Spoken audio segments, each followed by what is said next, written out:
What's going on, guys, and welcome back to WWE Network and Chill, where every single week I, Graham GSM Matthews, break down all the original content I watch on the WWE Network as well as on the E Network. And today we're talking Total Bellas Season 4, Episode 7, entitled When a Good Girl's Gone Bad. And before we get started here, quick note, there was a lot of new content that went up on the WWE Network this past week, from the new Chronicles special on Roman Reigns. We had they have a new series up on the network, and 3 new episodes of it went up this past week. I think the one of them is already up under the Originals tab on the network, entitled WWE Untold, the Second Coming of ECW.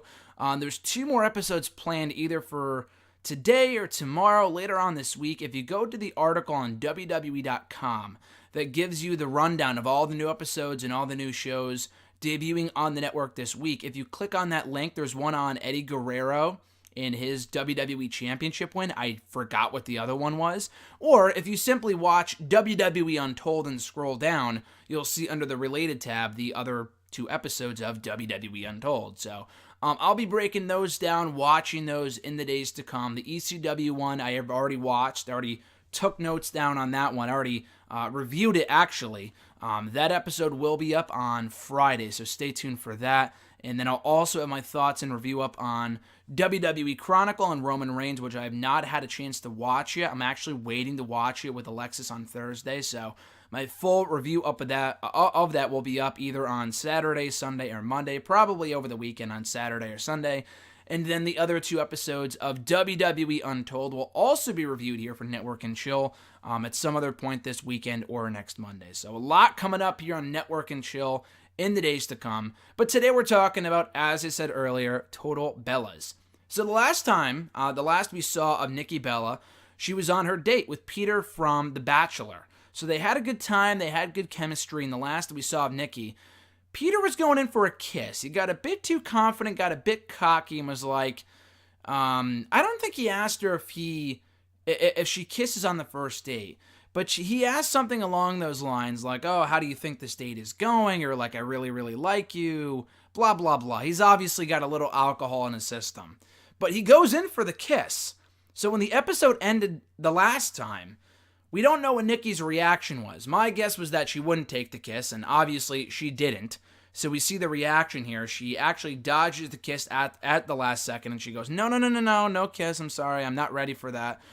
And she was nice about it. She didn't freak out or anything. She was a bit taken aback by it, but Peter's the type of dude, being from The Bachelor, that he's kind of used to girls kind of kissing him on the first date, and that's kind of the first rule of dating, that you don't kiss on the first date, at least in most cases.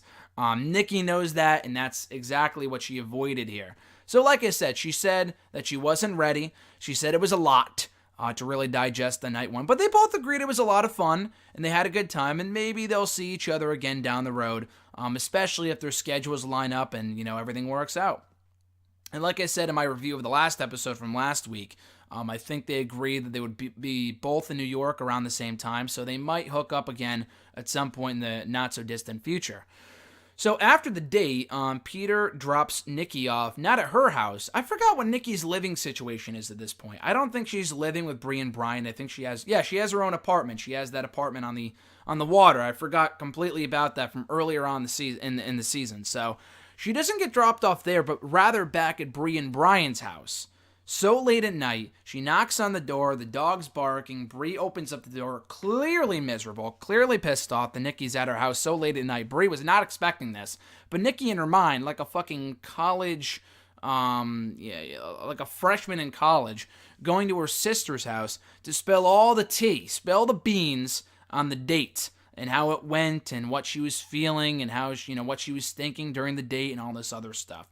So Bree is exhausted. Nikki shows up. She sees that Bree was not expecting this, so that she's not happy about Nikki being there. So she's like, you know what, just go back to bed. I know you got to be up early again tomorrow like me. Just go back to bed. We'll talk about it tomorrow. Bree's like, you're already here. Why not just tell me now? Nikki's like, no, I'll let you go back to bed. So Bree's obviously pissed. And Nikki's like, oh, I was disappointed that Bree was in bed, that she was sleeping. Like, listen, the world does not revolve around you. Get the fuck over it. So they talk about it the next day, when everyone's back in a good mood. Bree's like, oh, I'm happy at least you tried. That you went out on the date, that you gave it a whirl, and that you enjoyed yourself. You don't know if someone's going to be the one for you, in most cases, again, not in every case, but on the first date, sometimes you got to give it time. And, Nikki tells everyone about the date, not just Brie. She tells Brian, she tells her fucking grandmother, Nanny or Nana or whatever she calls her grandmother, who we've seen here on the show before and on Total Divas. So while there, they find out that Liv Morgan has been cleared, where Brie is feeling very anxious about being back at Raw, and that she's like, the reaction I got from the injury was overwhelming, and not in a good way. Got a lot of hate from people online to the point where Daniel Bryan, to the point where Daniel Bryan even put out a statement online saying like, oh, I love Brie very much, accidents happen, calm down about it. They don't cover the tweets that Bryan put up, only the Instagram post that he had posted talking about his support for Brie, blah, blah, blah, blah, blah. And I talked about that in the last episode, my other review of Total Divas from episode 6, where I'm surprised they did not go deeper with that and cover Bryan's reaction more. This is really solely revolving around Brie. So clearly she's nervous to go back to Raw. The next episode of Raw emanating from God knows where, the last Raw before Super Showdown. She's not wrestling on the show, but she will be managing Ronda Rousey before they team up with Rousey at Super Showdown in Australia to take on the Riot Squad. So it's like, some shit goes down online. The only other equivalent that I can think of, and the only other analogy that I can use here is like if some shit went down online when you weren't at high school and you were at home and some drama broke out and you're scared to go back to school to see what people might say and that all eyes are going to be on you and you're kind of fearing the worst. That is how Brie is feeling right now. So I can't say I blame her, but again, she brought this upon herself, albeit accidentally, by injuring Liv Morgan, but she's just kind of got to deal with the consequences and move on forward. So the other side story on this episode is that Bryan wants Birdie Jo, their daughter, to be more environment friendly. That he feels they're not doing their part to save the environment, so that when Birdie, grows up and asks Mom and Dad, asks Brie and Bryan, have we been doing our part to keep the environment safe? They can say yes. So anyway, the Bellas chat with Rousey before Raw on Monday. They're talking about koalas and God knows what. They actually run into Liv Morgan backstage. Brie feels like a nuisance, always asking Liv how she is and if she's getting better, blah, blah, blah. But Liv is clearly in good spirits. She's feeling okay and has been, as I mentioned before, clear to compete at Super Showdown in Australia. So Brie goes out there. Again, she's fearing the worst. She's thinking that she's going to go out there, get booed, get catcalled, even though she's not wrestling. People are going to shit all over her. But she goes out there. Everything is relatively the same. She's like, oh, the smarties hate me, and I'm going to get a terrible reaction. It's not just the smart wrestling fans. There's a lot of people that aren't fans of the Bella Twins, but nonetheless, Brie does realize that, hey, not really much has changed. Everything's okay. And this was back when they were still baby faces, so I could see why she'd be nervous about getting a negative reaction as a babyface, but whatever. So they go back to the house. Peter sends Nikki some black licorice and some candy. I mean, it's only $12 worth of candy. How much of a gift really is it? But it's a very thoughtful gift. Because I think Nikki made a comment when Peter picked her up for the date that he didn't bring her any black licorice, which is Nikki, I believe, her favorite candy. That's her favorite candy. So she feels very, overwhelmed by that, very happy that Peter thought of her and sent her some black licorice from wherever he's from. So she starts to contemplate going on a second date with him, and that's the last that we hear about that, for this episode anyway. Brie and Bryan, meanwhile, butt heads over what they should buy for Birdie Jo, some groceries, and if it's going to have some plastic in it, they don't want to buy it. And Brie's like, well, we kind of abandoned that when we were home because it was easier to get stuff, but we're on the road now, so it's harder to get food for Birdie Jo. And unless she's going to be living off of fucking cabbage and all this other shit for the rest of her life, she needs some processed foods. And Bryan doesn't really see it that way, and he feels disappointed. And Brie wants to show Bryan that there are other ways to save the environment that don't involve fucking starving your child. Not to say that they're starving their child, they're starving Birdie Jo, which I did say that, but that's a bit of an exaggeration. Of course, there are foods that Birdie Jo can eat that aren't wrapped up in plastic, but sometimes you kind of got to give in and give your child certain things just to help them grow, appease them, whatever, blah, blah, blah. Just to, kill the environment. One little thing that will not kill the environment. But I understand where Brie and Bryan are coming from here. So Brie and Nikki arrive in Australia, ready to tear the house down at Super Showdown. Bryan discusses his lifestyle upon arriving in Australia and the lifestyle they live on the road and all this other stuff, and how he feels he's not doing his part to save the environment.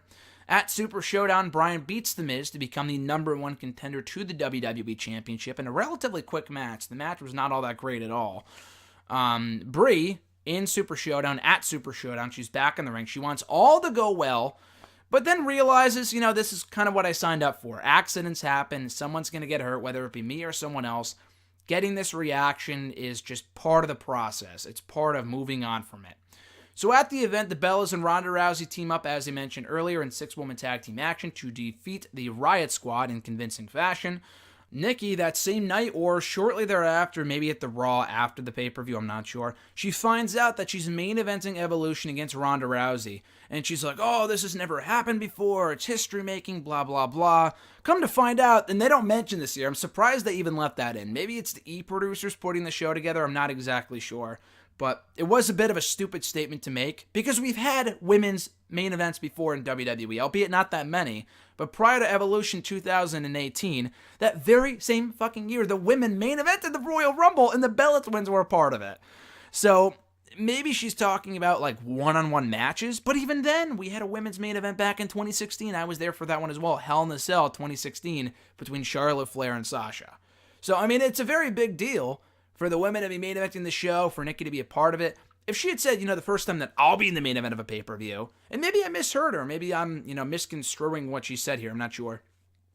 But I'm almost positive that she was like, oh, the first time the women have ever main evented a show, which is untrue, because they did it earlier that year at the Rumble, and then 2 years earlier at Hell in a Cell. So, again, it's a big deal, but not as big of a deal as Nikki's making it out to be, at least the fact that what she said was not 100% accurate. But nonetheless, that's merely me nitpicking here. Upon finding out that news, she also tells Brie rather, that Brie will not be wrestling on the show, but rather valeting Nikki. Is that even a word, valeting? Accompanying Nikki to the ring for the match against Ronda Rousey for the Raw Women's Championship. So, Brie, she's happy for her sister, but she's slightly disappointed that she won't be showcased on one of the biggest shows all year. She'll be a part of the main event technically, helping Nikki cheat and whatnot, but she won't be wrestling on one of the biggest shows, and arguably the best show all year, in my opinion. So, Brie kind of gets mad at Nikki when they have a discussion about it soon after in front of their mom, and she's like, so would you do the same for me? If the roles were reversed, Nikki's like, oh, the story was right, and Brie's like, no, listen, if I was in the main event of Evolution facing Ronda Rousey, would you accompany me? And Nikki basically said in so many words, no, I would not do it for you. Making Brie that much madder. Making her that much more mad. Is it madder? More mad? I don't know. Excuse me. Still getting over that cough from a few weeks ago. But, so I could see why Brie would be frustrated. I don't blame her whatsoever. I would feel that if the roles were reversed, then Nikki would do the same for her, as she should. Clearly, Nikki should be in the match at Evolution, not Brie Bella. The match would have been way worse in that aspect if that was the case. But even still, if the roles were reversed, regardless of whether they're sisters or not, I would hope that Nikki would do the same. She says that she wouldn't. So, Brie pulls a bit of a prank on Nikki Bella, saying that, telling Johnny Ace to tell Nikki that it's going to be Brie headlining Evolution instead, because of all the heat that Brie's been getting recently. And Nikki just flips her shit. She feels like her opportunity's been taken away from her. She's pissed at Brie. She's pissed at management. She's so angry. And then Brie reveals right after that it was a prank. And then Nikki's like, okay, I see what you're talking about now. I feel bad for making you feel bad about it. Blah, blah, blah. So back to the Bryan thing real quick. Brie and Nikki surprised Bryan. And at first he thought he was being taken to Disney World, only to find out that wasn't the case. They surprised him by taking him to a beach cleanup, where you go to a beach and you clean up some garbage off the beach. It's pretty self-explanatory. So Brie, as I said earlier, wanted to show Bryan that there are other things that you can do to save the environment. Bryan's very happy to share the experience with Birdie Joe, who contributed as well. Already talked about the Johnny Ace thing. So that same night, soon after, on Monday Night Raw, that was backstage before Raw, on the show itself, the Bellas team up with Rousey again. in a rematch from Super Showdown to take on the Riot Squad. They once again win, but after the victory, they turn on Ronda Rousey. Go heel in the process, getting booed from the audience. It was a great attack, very good angle to set up the Nikki Ronda Rousey match for the Evolution pay-per-view. Talking about how they're always throwing curveballs in the business and always trying to swerve the fans. Wasn't really that big of a shocker, maybe for the casual fans watching Total Bellas, but for those of us watching the WWE TV program over the last 2 or 3 months prior to that point, we all kind of figured Nikki was going heel to set up that match. So overall, a good show here with a few good, solid life lessons. We're talking about the environment stuff and kind of being happy for your siblings and friends, acquaintances, blah, blah, blah. So it was a good episode overall. Once again, Season 4, Episode 7, entitled When a Good Girl's Gone Bad. Check it out on the E! Network. I'll be back next week with my next review of Total Bellas, Season 4, Episode 8. So until then, guys, and probably we'll get more on the Evolution storyline with the Bella Twins and where all that lies. But anyway, guys, thank you for checking out the show. I appreciate it. Be sure to like the video, drop a comment, share the video, and subscribe to the channel for more content. I'm Graham GSM Matthews, and I'll catch your ass down the road.